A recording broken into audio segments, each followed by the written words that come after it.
قرآن میں ایک آیت ہے، قسم ہے آسمان کی اور رات کو نمودار ہونے والے کی، اور تمہیں کیا معلوم کہ وہ رات کو نمودار ہونے والا کیا ہے؟ وہ ستارہ ہے نہایت چمکدار یا سراغ کر دینے والا۔ سورہ الطارق کی ان آیات میں اللہ تعالیٰ نے ایک ایسی چیز کی قسم کھائی ہے جو کائنات کے عظیم رازوں میں سے ایک راز ہے۔ اگر ہم اپنی کائنات کا مشاہدہ کریں تو ہمیں معلوم ہوتا ہے کہ جب ایک بڑا ستارہ جس کا ماس سورج سے کئی گنا زیادہ ہو اپنی زندگی کے آخری مراحل میں پہنچتا ہے تو وہ ایک زور دھماکے سے پھٹ جاتا ہے، جسے سپر نووا کہا جاتا ہے۔ اس دھماکے کے بعد ستارے کا بیرونی حصہ خلا میں بکھر جاتا ہے، لیکن اس کا مرکز کور سکڑ کر ایک انتہائی کثیف یا ڈینس بن جاتا ہے۔ اگر یہ بچا ہوا حصہ مخصوص وزن کو ہو تو اسے ایک نیوٹران سٹار کہا جاتا ہے۔ جب یہ نیوٹران سٹار اپنے مرکز کے گرد گھومنا شروع کر دیتے ہیں تو ان کے ہر چکر سے ایک ہتھوڑے کی آواز پیدا ہوتی ہے اور ان کے دونوں طرف سے روشنی کی نہایت تیز شعاعیں نکلتی ہیں، جیسے کسی سمندری لائٹ ہاؤس کی روشنی ہو جو کائنات کے کئی حصوں تک دور جا پہنچتی ہے۔ پھر اس سٹار کو پلسر سٹار کہا جاتا ہے۔ اسے پلسر سٹار اس لیے کہا جاتا ہے کہ یہ پلس کی طرح آواز پیدا کرتا ہے۔ اس کی شعاعیں اس قدر طاقتور ہوتی ہیں کہ خلا کی دھول اور گیس کو چیرتی ہوئی آگے نکل جاتی ہیں۔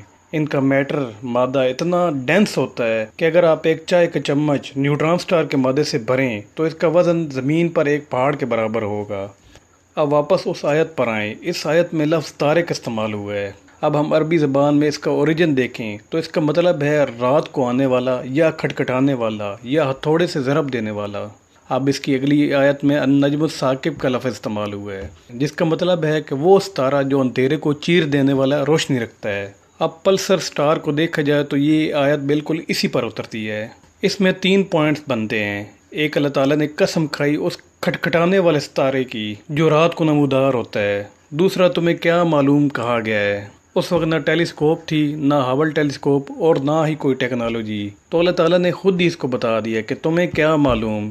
اس وقت تو واقعی کسی کو معلوم نہیں تھا۔ تیسرا، آگے جا کے اللہ تعالیٰ نے خود ہی اگلی آیت میں اس کی وضاحت کر دی کہ اس سے مراد النجم الثاقب ہے، یعنی وہ ستارہ جو اندھیرے کو چیر دینے والی تیز روشنی رکھتا ہے، اور یہ خوبیاں ایگزیکٹ پلسر سٹار کی بتائی گئی ہیں۔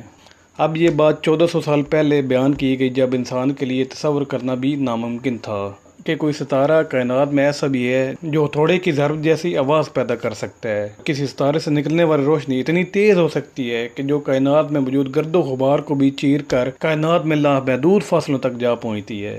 یہ وضاحت اس بات کی دلیل ہے کہ یہ قرآن کا علم کسی انسان کا نہیں بلکہ کائنات کے خالق کا ہی ہے۔ کیا اب بھی کوئی کہہ سکتا ہے کہ یہ محض ایک اتفاق ہے؟